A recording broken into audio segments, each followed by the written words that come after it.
welcome to another episode of Two Guys and a Chainsaw. I'm Todd. And I'm Craig. And we continue this month with our series of films with the word don't in the title. Today's film is a more recent film. We haven't really done a modern film in a few episodes. This is 2016's Don't Breathe, directed by, do you say it Fede Alvarez? I think it's Fede, but I'm not sure. He is the director responsible, I think, for the Evil Dead remake. Is that right? Yep. And he wrote this film as well as directed it. It was extremely successful. It made a ton of money. I think it was on the number one in the U.S. box office for like 2 weeks. Booted Suicide Squad off the list. Yeah, very successful film on the heels of The Evil Dead. And I read a little bit of an interview with the director that said he deliberately made this film as a response to some of the criticisms he got from Evil Dead, being that a lot of people thought Evil Dead was a little too bloody, a little too over the top. And so he wanted to go with something just a little more psychological and less gory than that. And we got this film. I enjoyed watching this movie. Craig, have you seen this one before? No, I hadn't seen it, but I'd wanted to for a while. I had several people tell me that I should see it. In fact, I think maybe one or more than one person suggested that we do this for the podcast at some point. And so, yeah, I was looking forward to it, and it was a nice, I don't want to say surprise. I wasn't terribly surprised by it, although there were some kind of shocking turns of events that I didn't see coming. But overall, I thought it was a good movie. Yeah, it was fine. I wouldn't say it was superb. In fact, I think there's some things that really bothered me about it, even from kind of a moral standpoint. But I think we can get into that as we talk about the plot, probably. Sure.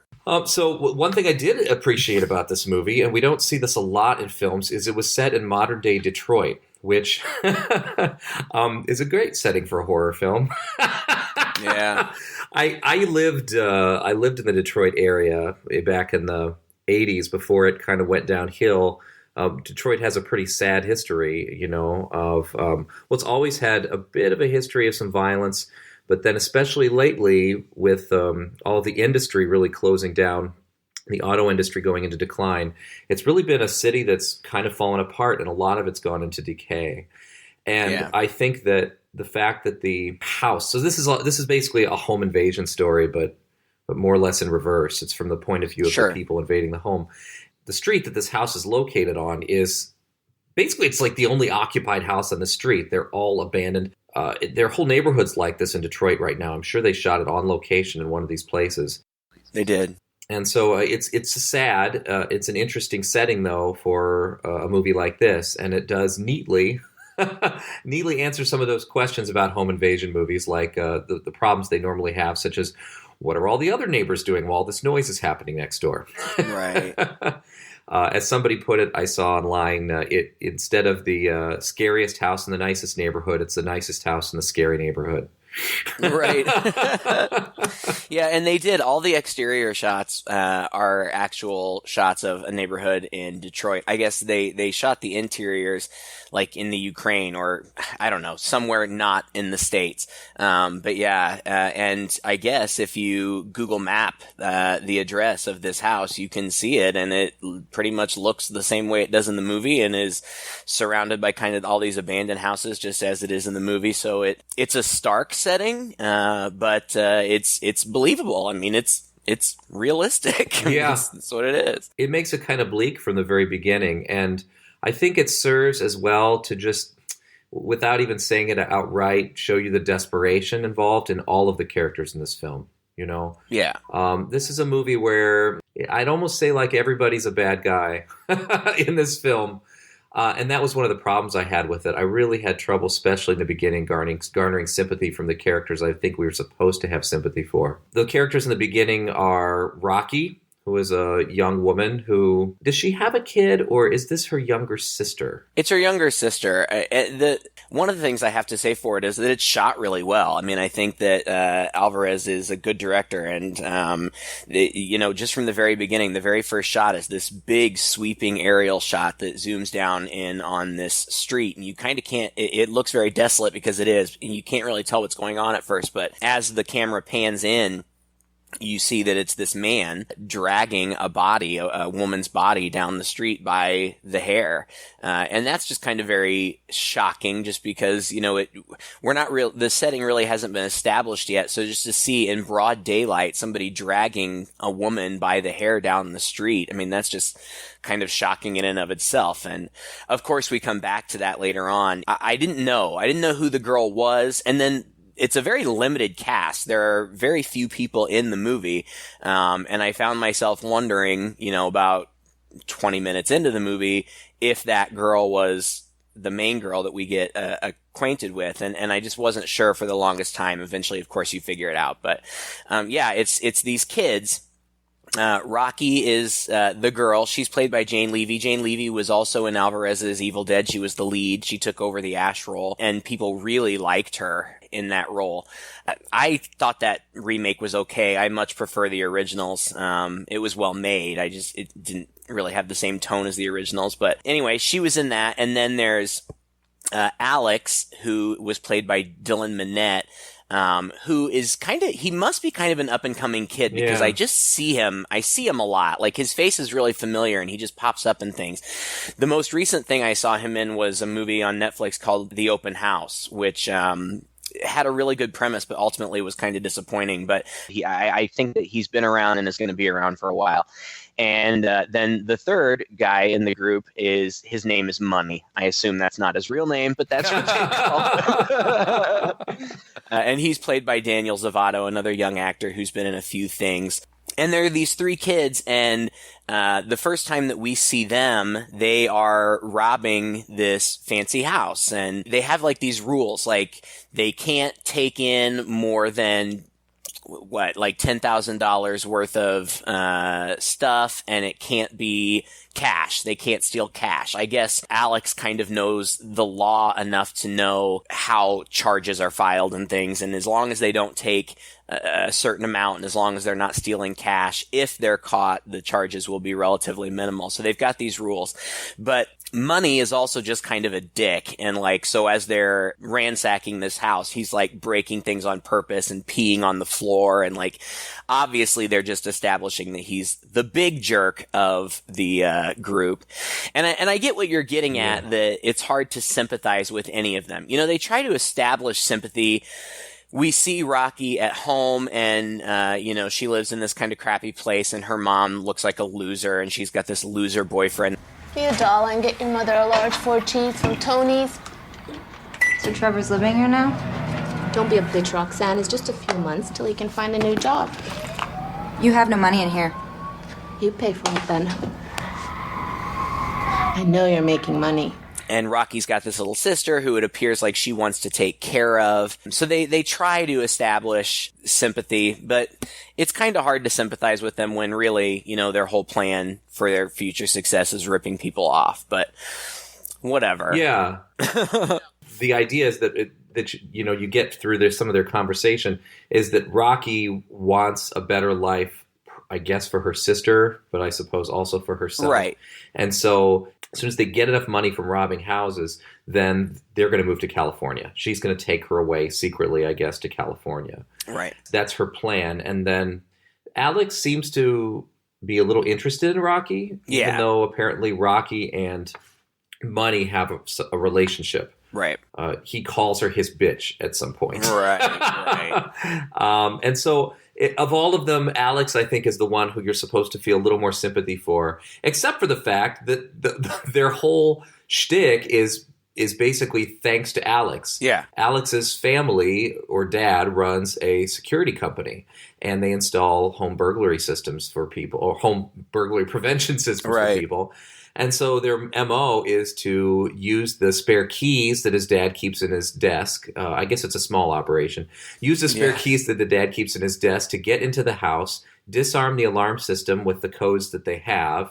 And then once they steal everything, they leave the house and then rearm it and then break a big window. So it looks like just somebody broke in and set off the alarm but got away before they could be caught. Right. He's the one who insists on all these rules, and he seems to be a little more nervous, and he seems to be caring a little more for Rocky. And as Money is the jerk, then I think Alex is supposed to be the nicer guy who truly has deeper feelings for her and really could give her what she needs. Right, and seems exactly. interested in leaving with her as well, and the girl. So, I mean, all that kind of comes and goes by. My biggest problem with it from a moral standpoint, and this is why it was hard to get behind the characters for me, is they clearly have other alternatives. Yeah.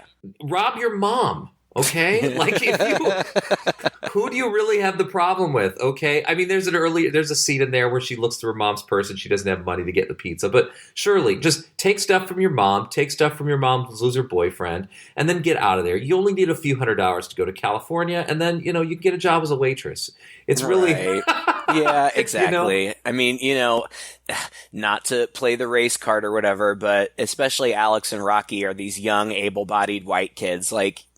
You could probably find a way out. You know what I mean? Like this isn't your only option.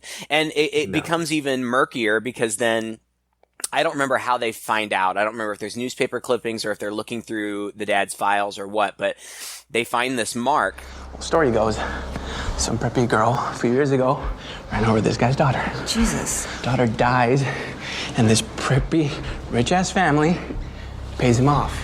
Gives him a big-ass settlement. Settlement? Blow me, Your Honor. All right? This guy is sitting on at least $300K. He's ex-military. They deduce that this guy must be keeping all the cash in his house. I don't. It's kind of silly. Yeah, kind of silly. I don't really get why they think that would be true. It turns out it is, but I mean, still. Yeah. And Alex doesn't want to do it. First of all, because they're going to be stealing cash, which is one of their no-nos, and it's a large sum of money, much bigger. So it would be. If they were to be caught, it would be a big deal. They could be facing prison for a long time. He doesn't want to do it, but because Rocky does, and because Rocky basically says, well, we're going to do it whether you do or not, Alex kind of goes along with it. And so that's what they do. Now, here's where I started. Okay, so they stake out this guy. They stake out his house, and they realize, because Money sets up like his cell phone or something and tapes surveillance for like, 24-hour period or something, and he realizes that nobody's around. All the rest of these houses are abandoned, so that should make it easy. And while they're staking the place out, this great big Rottweiler dog jumps up on their car, and it turns out that that's their Mark's dog. And so they see the guy, and they see that he's blind. And they're like, oh, well, good, he's blind, no big deal. They also, Money says, well, he's a hermit. He doesn't leave the house. So we're going to have to do it while he's there. That's what they decide to do. So they go there at night. And then this is the problem. I may have already said that, but this is the problem really that I have with it. From the time they get there, they're really just so stupid.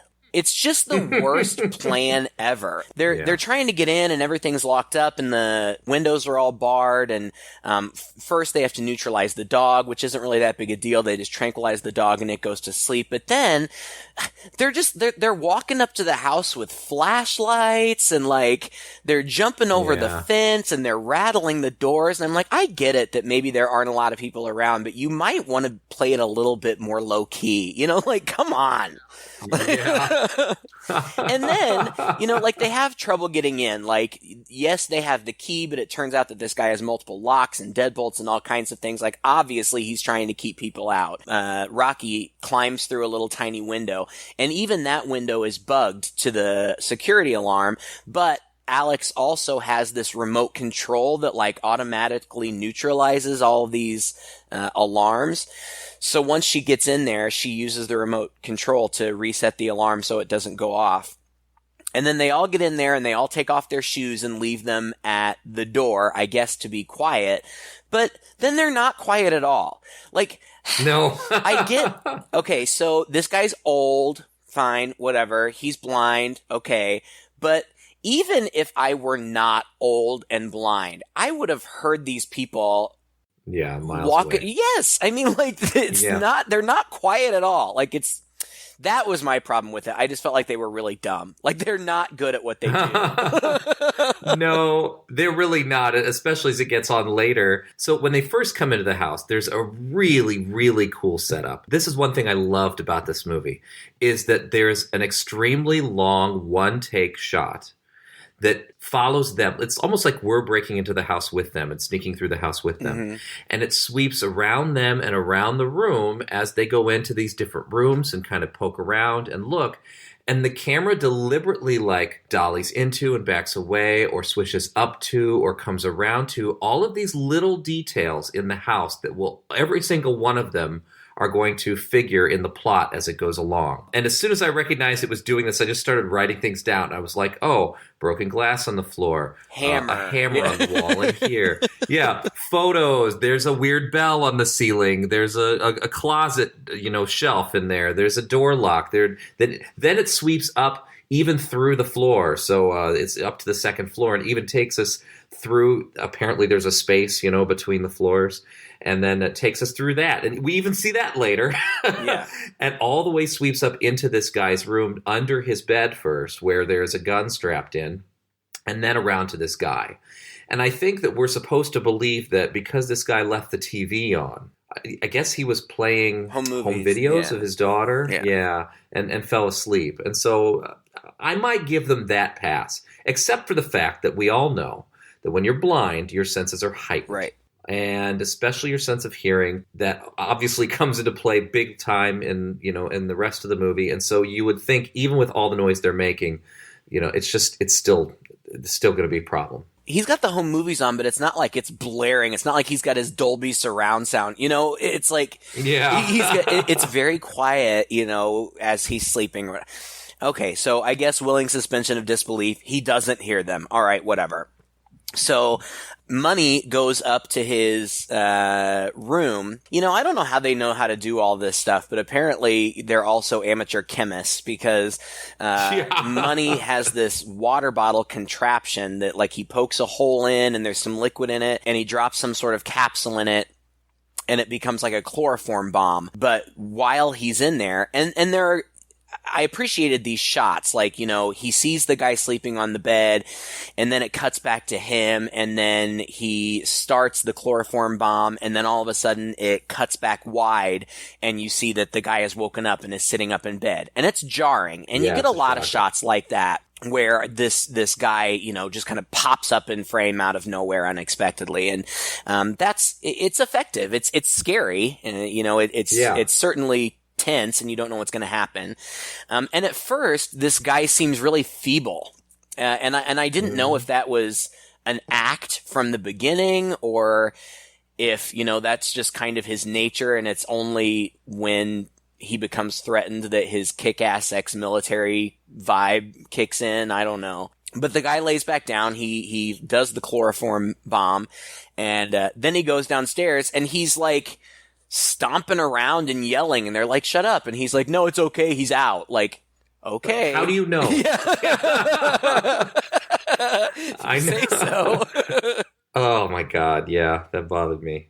It's just a movie trick. It's just so that they don't have to worry about it, so that people can talk at normal tones, so they can have them do all these actions and things and then they find a door. They've looked all around the house. They're not sure where this money is, but there's a door that has a padlock over it.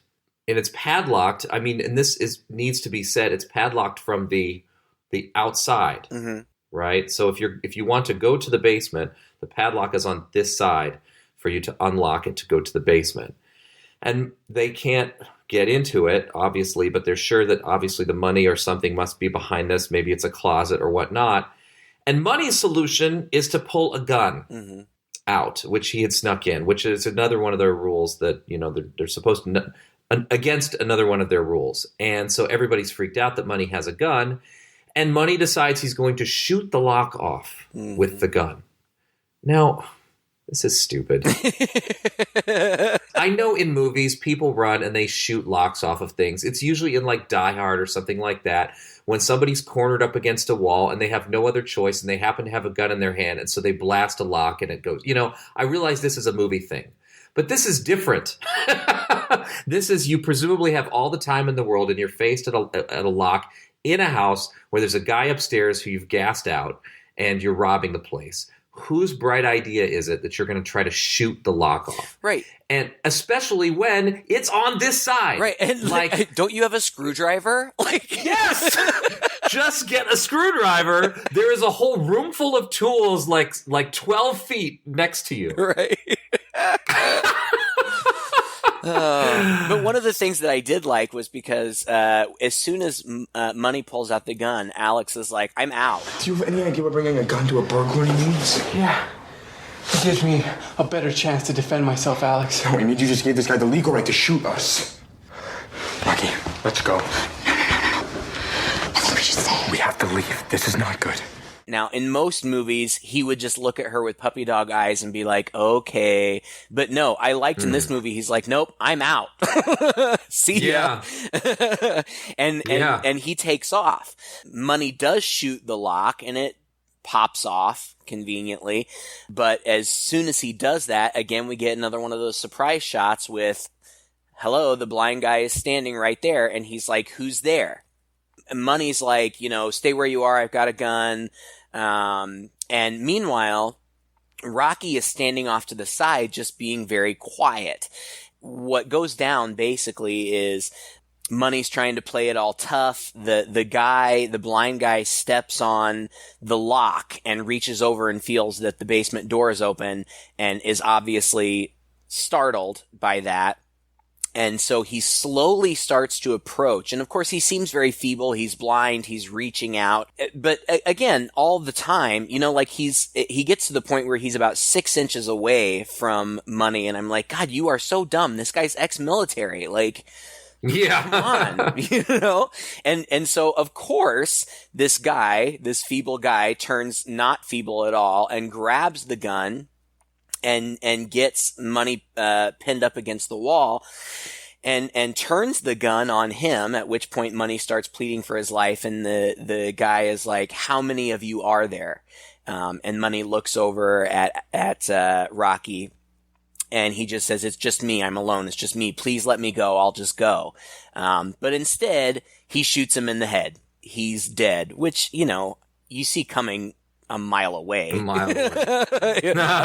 that guy is going to be dead. So Rocky quietly hides herself in a nearby closet, and Alex, having heard the shot and the commotion, comes back in. Meanwhile, the blind guy, whose name we never get, so I'm just going to have to keep calling him the blind guy.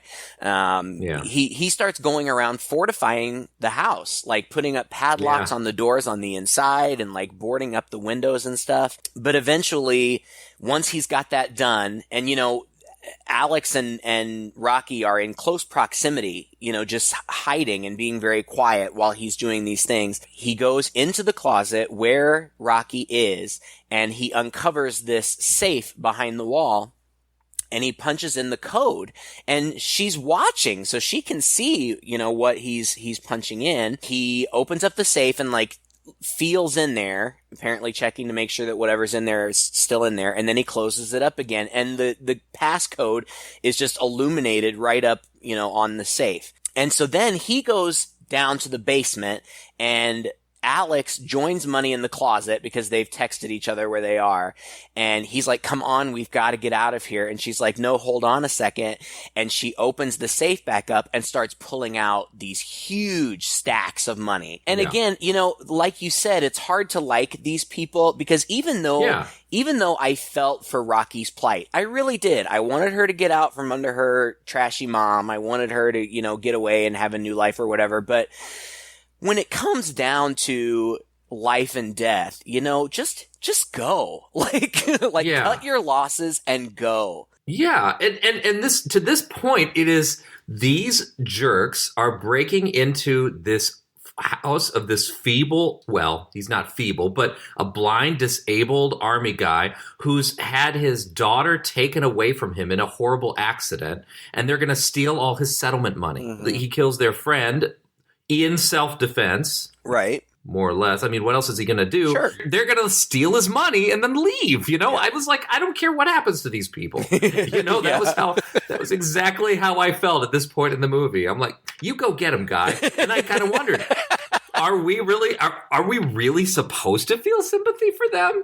I was even going that route. I thought there would be an interesting twist where, we'd be rooting for the guy, at some point. Because I kind of was at this. I mean, I got to be honest. I didn't like them. And I kind of tuned out. I mean, at this point, I kind of tuned out, honestly, in the movie. I just detached emotionally from what was happening. And just for me, it was just kind of, all right, let's see what goes on. Well, and at this point, this is still relatively early in the movie. And I was thinking, where is this going to go? Or, are they just going to be sneaking around this house for the next hour? Like, I didn't know what was going to happen, but so they start to try to sneak out, but when they're out in the big open room where the body is, the blind guy comes back up and he's like bagging up the body in like trash bags. I don't know if he was just going to hide it or bury it. Anyway, They're sneaking, trying to sneak by, and Alex steps on a creaky board. And of course the blind guy hears. They freeze, but he takes his gun and just kind of starts scanning it around the room. And at some point, it's pointed at both of them, but he doesn't fire at that point. I guess he's satisfied that he was just hearing things. The blind guy leaves the room. They decide to go down into the basement because they think that the only door that's not locked from the inside, or the only door that they saw that they could get out of potentially, was this cellar door. So they head down to the cellar, which the door is right there, and they have to climb a ladder down in there, and then it looks just very much like a ordinary cellar, and they're kind of looking around. Meanwhile, upstairs, the blind guy's walking around and he ends up in the kitchen, and all of a sudden he stops and he starts sniffing the air. And immediately I said, oh my God, the shoes. Because they had taken off their shoes when they came in. I was like, he smells their feet.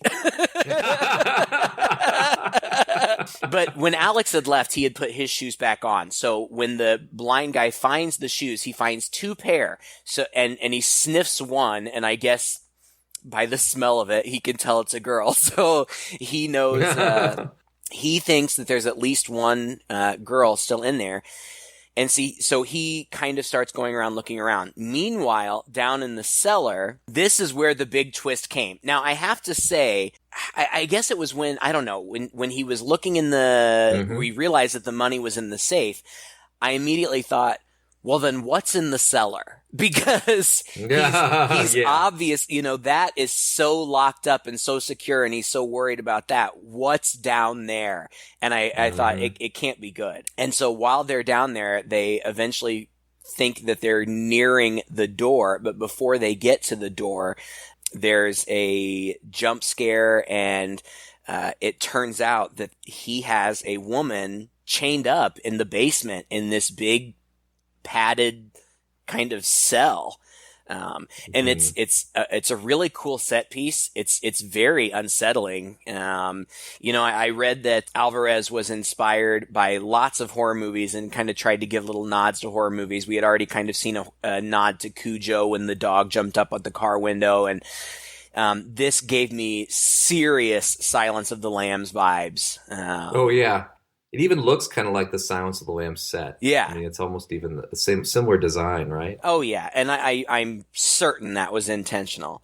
But then, at that point, that's a big twist. Now I'm back in it. Like, what's going on? Who is this guy? Why does he have some chick tied up in the basement? But very easy exposition. This girl who is, she's not gagged, but she's got something over her mouth so she can't talk. She's pleading with them. And again, Alex, the voice of reason. She's the one who killed his daughter. We have to get her out of here. No, Rocky. We don't have time. We'll get out of here and we'll call the cops. And then they'll come find her. All right? Yes, that is what you should do. But she's like, no, I can't leave this girl down here. Yeah. He's exacting his revenge on this girl. So they unchain her and they get to the door. And meanwhile, all this time we're hearing him kind of upstairs looking around, and it sounds like he's coming down, and they're like, he's coming, he's coming, he's coming. They're trying to go out the cellar door, and Alex eventually gets it open, and of course, the blind guy's standing right there, and he just blindly fires down into the cellar. But one of the bullets hits the prisoner girl in the neck, right? Yeah, in the neck or in the cheek or something. Yeah. Well, she's dead. Yeah, she's dead. They hide. The two living kids hide in the basement, and the blind guy comes down, and he's distraught. Like, he finds the body of this girl, and he's distraught. Like, he's so upset about it. And I was watching this with my partner. He hardly ever watches movies with me, but I was on a time crunch, and he was willing to watch this. I was like, why is this guy so upset about this? Right. And he's like, I don't know, but there's more to this going on than we know. And there was. Yeah, there's a reveal later. What I think is really clever about this point, and I'm not, this movie, probably for you too, was giving me serious Wait Until Dark vibes. I don't know that I've ever seen that. It was a movie, but it was originally a play, and it's about a bunch of thieves who break into a blind woman's house. They kind of terrorize her as they're coming in. And it's a terrifying movie, but of course it's terrifying because you have a ton of sympathy for the blind woman. And, up until this point, that's how I felt about this movie.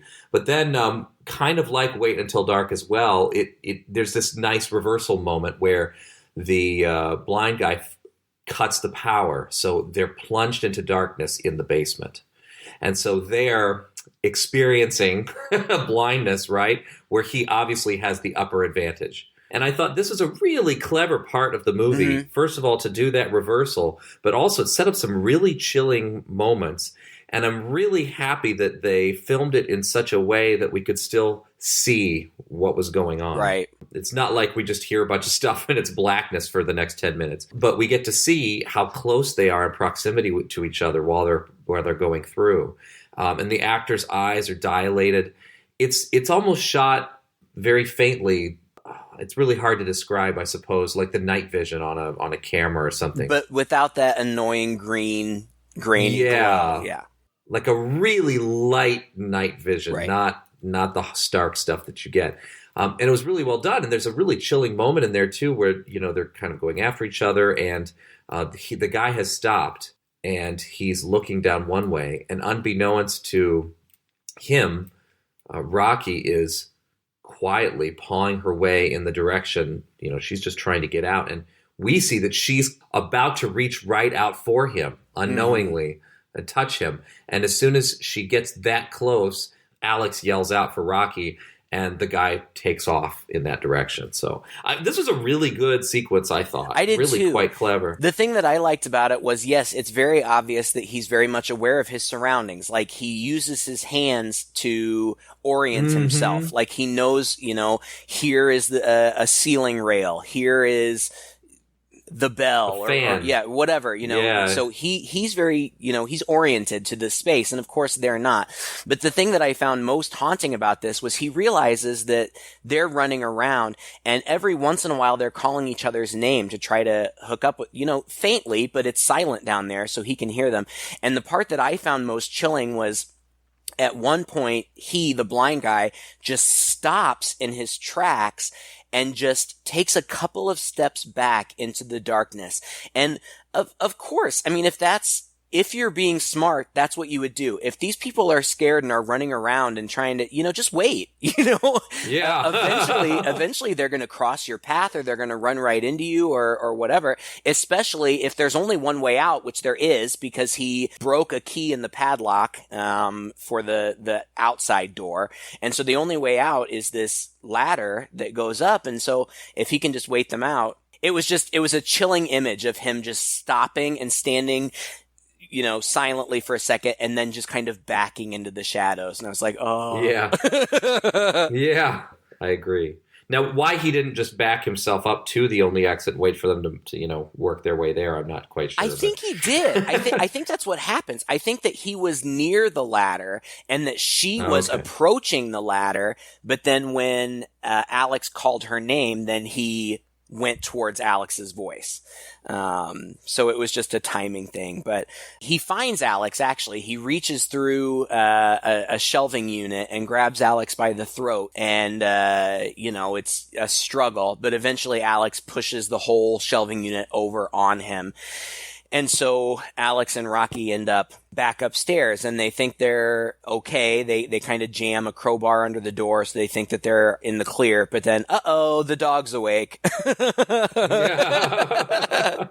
And, dog's inside. Did you forget about me? right. And the dog, Alex sends Rocky. He has got these keys that they found. He sends her to try to unlock the front door, but then the dog starts chasing them, and they end up getting chased upstairs. Yeah, they barricade themselves into the room, and in the meantime, the blind guy has gotten out, and he goes straight to his bedroom and gets the gun from under his bed. Right. So, at this point, it starts getting a little weird and murky, I think. So the guy's, pounding on the door. He's clearly going to get through. They pushed a wardrobe up against it, but that's not going to hold. So Alex tells her to climb into the vent. Mm-hmm. The old classic climb into the vent shtick, and which is really the space between the two floors. Right. I'll suspend my disbelief for that one too. Sure. There's a space this wide between the floors that she can get into that has a vent over it. Anyway, so she does that, and then of course the guy breaks in and backs Alex up against a window, and Alex falls backwards. I don't understand this. I thought that all of the windows and everything were barred, and they had no hope of leaving that room. Right. But suddenly, when the guy burst in, Alex is able to fall backwards out of the window. Out of the window that now apparently is unbarred, and onto a skylight that we had never seen before. I mean, we had seen it. Had we? We had seen it. Yeah, it was one of those clues that was panned upwards when they first came through the house. But blink and you miss it, kind of thing. It was, and I'm writing things down as we go. But he falls on the skylight. And I mean, it's kind of silly, but at the same time, it's tense. Like, he's unconscious. He's laying on this skylight. Now, it didn't make any sense to me why at that point the blind guy stopped pursuing him there. Instead, so he's unconscious on this skylight, and then the blind guy goes downstairs, he's looking around downstairs, and he's not looking around because he's blind, so it wouldn't make any sense for him to look up at the skylight, I guess, but he doesn't even think about that. But then as Alex wakes up on this skylight that is slowly, cracking, he rolls over and he looks up, and the blind guy is right above him in the window, and he shoots at him, but of course it doesn't hit him, but it shatters the skylight, and so he falls back in to the house. And at this point, there's so much. It's really just a big fight, chase scene. If I get things out of order, I apologize. This was the point of the night where it was late and I'd had a couple of drinks. So things are getting a little muddy for me at this point. And maybe if you were like me, I was just okay. I mean, even with the big reveal, I still didn't feel a lot of sympathy with these characters. To be honest, I just thought they were all pretty terrible. So, if you were like me, I had just kind of disconnected from it, and I was just watching things happen. The guy comes back down to meet him. I think the dog is chasing Rocky through the vents, which okay. and she comes to a point where there's like a long shaft that leads down. That doesn't make any real sense either. But anyway, she ends up, I think, plunging down into that and hurts herself. Then Alex and this guy have a big fight in the tool room. I think he has tucked away the body of Money in the tool room, which kind of pops out at one point just so we can see it. And it's a pretty brutal fight between them. Alex does grab the hammer from the wall. And I think their whole fight still has that same problem that a lot of these things do, is that each of them are taking way more than the human body could possibly sustain. And not only stay alive, but also be able to then stand up and continue, Yes, but again, this was really shocking, and I don't know, maybe it was satisfying for you because you didn't like these characters, but the blind guy beats the shit out of him. I liked that, actually. It is just brutal. Like, he's got him, by his shirt, and he's just pounding on his face, and I'm like, dang. It's really brutal violence. And that's when the movie was over. I was like, man, that movie was, pretty brutally violent in some places. It's true. And a realistic kind of violence. Yeah. And they're in the tool room. So he grabs these huge shears. And now I don't know if this was supposed to be misdirection or if I just wasn't looking. Yeah. But I thought that he stabbed Alex with the shears. He plunges it straight down, and we see a close-up of the shears entering a body. Right. But as it turns out, it was the dead body. It was Money's body. But I thought that it was Alex, and I was like, whoa! I didn't see that coming. Because... Yeah, me neither. even though, all of the characters are kind of unlikable, Dylan Minnette, the guy that plays Alex, just has a really kind of sweet, innocent face. And, I thought he's going to be okay. He's kind of the good one. He's the only one that really has kind of a moral compass. So he'll be all right. And then these shears just get plunged into what I thought was his body. And I was super surprised. Turns out it wasn't him, but we'll get into that here in just a brief moment. But that the blind guy believes that he's killed Alex, so he goes then after Rocky. So he gets Rocky. And then he beats the shit out of her. And then she gets knocked out. Then he takes her... Oh my God. Then she's the new slave girl. Oh. Yeah. This part... Which I saw coming, but this part, this is gross. It is gross, but at the same... gross in a way that I can be like, oh my God, I can't believe you went there, but dang. More power to you. So she's the new slave girl. So, it's, at least in my mind, it's implied that she's going to be his sex slave or something. I don't know. When we found out that the other girl was chained up down there, again, I was talking to my partner and I was like, it's not okay, but I get it. He's exacting his revenge. He's got motive. This girl killed his daughter. So you can't do that to people, obviously, but at least it makes sense. So now he's got this new girl and he explains. She should have gone to prison, but rich girls don't go to jail. Cindy took my child away from me. I thought it's only fair that she give me a new one. She was pregnant with my baby. You killed them both. Well, they would be alive if you hadn't broken into my home. And he also says, I never was going to hurt her, and I told her that as soon as she gave me what I wanted, I would let her go and I would never bother her again. But you took that away from me, so now you're going to have to give it to me. And he starts cranking her up in these, it's not chains, it's like canvas straps. He's cranking her up so she's in the air on her back. And he says, don't worry, I'm not a rapist. I never touched her. And then he pulls out a baster, a turkey baster, and dips it into a container of frozen stuff that he pulled out of the fridge or freezer and heated up again. And you get a nice close-up interior shot of the baster as this juice is being sucked up, and there's a little hair in it. It is so disgusting. That freaked Alan out. He's like, write that down. That's so disgusting. There's hair in it. But it's so nasty. You're so funny. You're such a priss. It's not juice. It's cum. It's semen. And it's disgusting. And like he's walking towards her and the camera is just close up on this baster and it's dripping and like, oh God, so nasty. And I guess Alvarez, somebody asked him what he used for that substance, and he said, I used the same thing that they use when they need fake stuff for the porn movies. I didn't even know that was a thing. I didn't know they were using fake stuff in porn, but all right, whatever. And so it's so, meanwhile, Alex wakes up upstairs, and it's revealed that he's not dead.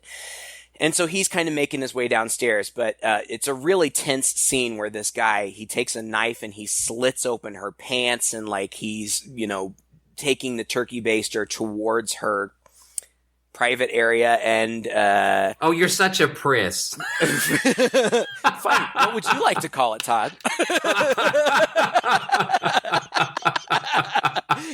Go right ahead.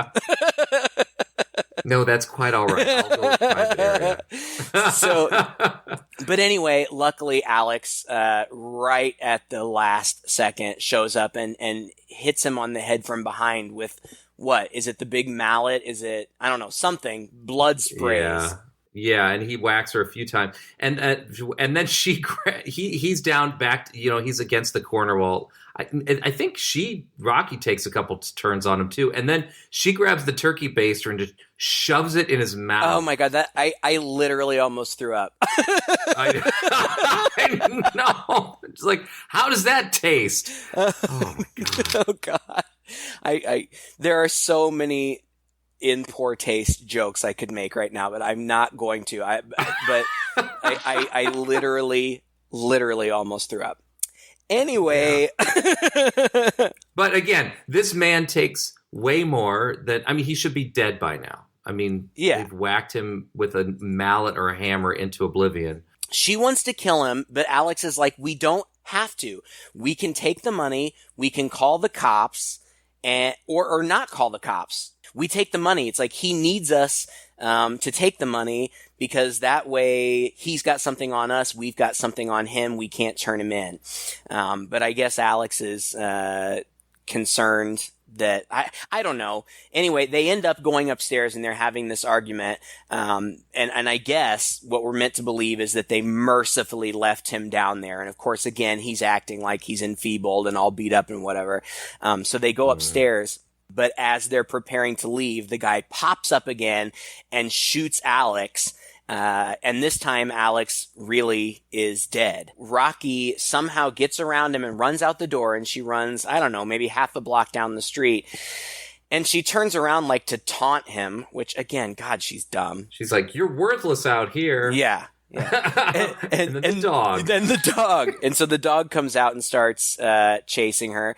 And she runs and she gets to her car, but the dog catches her right at the car and pulls her backpack off of her. And so, the dog's out there. Again, it's a very Cujo moment. She needs to get the backpack. And again, I'm sitting there like, you know what? There's nobody else around. Start the car, pull right up to the backpack, open the door a hair and pull it in. Like, yeah. But instead, she devises this genius plan where she pulls down the back seat so that it's open to the trunk. And then she gets a bungee cord and she pops the trunk from the inside and she lures the dog in. And as soon as the dog is in, she pulls the bungee cord to slam the trunk and then pushes the seat back up. So the dog is trapped in the trunk. That actually was very smart. But this is a Rottweiler, and it pretty easily pushes the front seat down. And they have, they fight, and she punches the dog. And eventually, with one of the bungee cords, gets him restrained so that he's kind of out of the picture. She gets out to get the backpack, but blind guy is out there, having had plenty of time to find them, following the dog's barking, and he knocks her out. And then we're back to the opening scene. He is now dragging her down the street in broad daylight by the hair, and he gets her back in the house. It seems like everything is lost, but she sees, I don't remember if it's on Alex or if it's just in something it's in Alex's hand. Yeah. Dead hand, yeah. He's got the remote. And so she gets the remote and she pushes the panic button and all of the alarms start going off. And the blind guy starts just blindly shooting at her, but he eventually runs out of bullets and she gives him a crowbar to the head. Again, this would definitely be a killing blow. I mean, there's just no question about it. And he falls into the basement. Yeah, and then we get a final shot of him, just staring straight up, not moving, and that closes. And then from there on, it's her and her sister in the airport waiting to get on their plane for California. and she happens to see a news report come on the screen, and it turns out it's about this blind guy, and we find out that he indeed survived. And basically the story is that his house was broken into, he managed to fend off and kill the intruders, and miraculously he's alive, and he reported that nothing was taken from him. Right. So it's clearly setting us up for a sequel, or just that sort of shock ending that he got away. Yeah. And apparently there is a sequel in the works. Oh, yeah, I saw that. And Sam Raimi said it's only the best idea for a sequel he's ever heard in his life. No kidding. Huh. So I'm really kind of interested to see what the premise will be for the sequel. Well, there had to be a sequel. It made like $140 million. I mean, it was a huge success, which is kind of surprising because it doesn't really seem, I mean, it seems, I don't want to say it's run of the mill because it's really well made, but, and I remember the ad campaign, but it's not a sequel. It's not a superhero movie. It's not a remake. Yeah. And so those, these types of genre films don't typically do that well. I suppose I'm glad that it did. Maybe that paves the way for more bigger budget. I mean, I think that they shot it for like less than $1 million or something like that, right? Less than 10. Less than it was 10. 9 million. Gotcha. Yep. Okay. So, that's pretty big budget for a horror film. But it made its money back in spades. And, so of course there will be a sequel. Yeah. I don't know. It'll be interesting to see if they, I mean, I can only imagine that they'll bring Stephen Lang back, the guy who played the blind man. But whether they'll continue the Jane Levy plot or not, it'll be interesting to see. I don't know. It seems like you're a little bit lukewarm about this movie. I am, and I think, like I said, I think it just morally, I felt like it was so problematic, even with the twist in the middle of the guy. I mean, okay, so he's a bad guy, right? But that's not why they went in there, right? They went in there to like rip off a disabled blind guy who lost his daughter and take all of the money that he got in the settlement, and he lives in this terrible, he's the only house in this neighborhood. He just seems uber pathetic. And, to me, the whole movie was setting up this classic EC Comics type scenario. I've talked about this before. Yeah. EC Comics used to be like Tales from the Crypt and things. Well, they had a whole line of comics called Crime Suspense Stories and Shock Suspense Stories, which were exactly like this. It would be some crime thing that had a twist at the end. And usually it was, these criminals, they have this perfect crime in mind, but then somehow, somewhere, there's an accident or things aren't what they seem, or the person that they're trying to rip off is stronger than they realize, or somehow gets the upper hand, and there's always this ironic twist at the end. And so, it felt like for most of the movie, up until we find out this guy's no, angel either, that was what we were getting, And I think, honestly, I would have, I don't know, it's not that you can make whatever movie you want, I don't care. But I think I would have enjoyed that movie just a little bit better. I would have enjoyed seeing... Get their comeuppance, yeah. Yeah, I get it. Them get their comeuppance and not at the end be so like, oh, it's such a happy story. She got out with all the money that she stole and was able to give her daughter a better life. There was a little collateral damage, no big deal. Yeah, it's just this poor woman who is caught downstairs is killed. Her friends are killed. She has this dirty money. Yeah, I get it. To me, it's not enough that the guy, did some terrible things too. It's just not enough. Yeah, I get it. I mean, I see where you're coming from. I guess I was just willing to accept that they were all kind of horrible people. I mean, frankly, I was rooting for Alex. Alex seemed like the nice guy. I wanted him to somehow save the day, or I wanted him to somehow redeem himself and Rocky in some way. And you don't get that. Instead, he just dies. And maybe that's what they were going for. Maybe they were going a little dark, and I'm fine with it. It didn't bother me. I found the movie to be suspenseful. I didn't think it was amazing. It's not one of the best movies I've ever seen, but there was some good suspense. I thought that the filmmaking itself was top notch. It was really excellent. Good. So I would recommend this, and I think that this is a movie, and maybe the box office results are evidence of this, but I think that this is a movie that's accessible to a pretty wide audience. In fact, my partner is a big fan of crime shows, and I'm really not. But I watch them with him every once in a while. And this reminded me a lot of something like Criminal Minds. Oh, yeah. For sure. Without all of the boring officers talking to each other, just the psychos, but it reminded me a lot of that. And those shows, of course, are hugely popular. So I could see why this would be appealing to a pretty broad audience.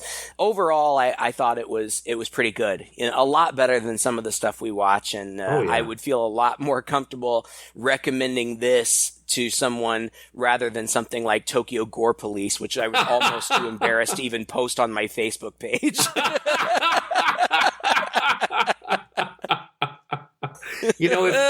If we'd had an alligator vagina in this movie, I might have liked this a little bit more.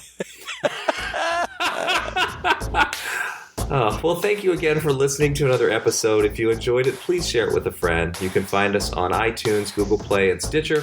You can also find us on Facebook, where you can like our page and share it with a friend and let us know what you thought of this film as well.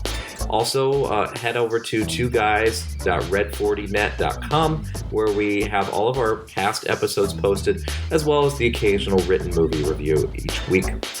Until next time, I'm Todd. And I'm Craig. With Two Guys and a Chainsaw.